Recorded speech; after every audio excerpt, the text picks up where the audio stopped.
Let's get straight to it. The whole build is based on becoming the deadliest sniper. The loadout is as follows. The primary is the Diligence counter sniper with medium armor penetration, and it has the adjustable scope for closer and further range fights, allowing you to keep your distance from the enemies. This is definitely a weapon you want to take your time and aim at weak points with, and not just rush and try mag dump it into enemies. The secondary is none other than the P113 Verdict, also shooting medium armor pen rounds. It's the perfect choice for when the enemies are getting too close for your sniper, but you still need something that packs a punch. The grenade is heavily based on the enemies you are facing. G123 Thermite when against bots, Incendiary or Explosive against bugs, G4 Gas versus Illuminate.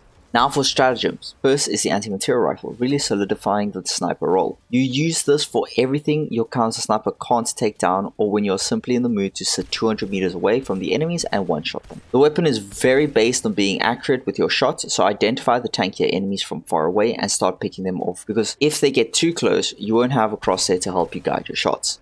Second stratagem is the shield generator pack.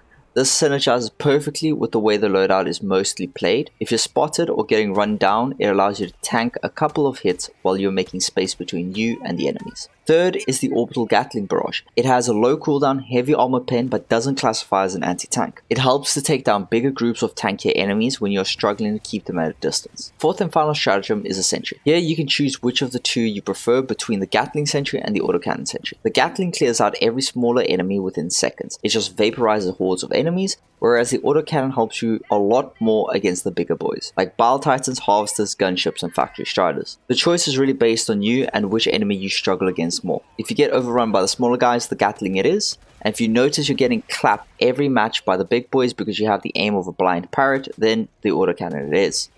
For the armor, there are two good choices. I ended up choosing the SA-25 Steel Trooper with a servo-assisted perk, which allows you to throw grenades further and gives your limbs more health. I mostly chose this so that I could keep a further distance from the enemies and still have my grenades be useful. Else, if you're struggling with aiming, the UF50 Bloodhound or any other armor with the unflinching perk works perfectly, since it will allow you to stabilize your weapon a lot easier when getting hit. As for the booster, I enjoyed the stamina enhancement the most, since you are almost always on the run with this loadout, trying to keep a certain distance between you and the enemies. As for all my build videos, I'll be giving the build a rank based on how well it performed as a solo player in impossible and Helldive difficulty against every enemy faction. Against the bugs, I had no problems. The anti-material rifle takes everything down with ease. Bile Titans and Chargers were never truly a threat unless they got too close, but that rarely happened. The biggest problem is the fact that all the smaller bugs leap towards you when in combat instead of just running, so you can easily get overrun by these small guys. When against the bugs, I would highly recommend the Gatling turret, and as for the rating, I'll give it a solid 8 out of 10. Against the bots, it was a breeze. I actually did a couple of matches with 0 deaths without even noticing. You have everything you need as long as you keep your distance. There is no real threat when it comes to the bots. Due to how easy it made solo Helldive seem, dare I actually give it a 10 out of 10? I think I will. Against Illuminate, it works well, but you do tend to get overrun by voteless zombies very quickly and don't have an efficient weapon to deal with them rapidly. So I really had to wait for my stratagems before starting any encounter. It was by no means bad, but it didn't really work that well either. It's probably like a 7.5 out of 10. It works,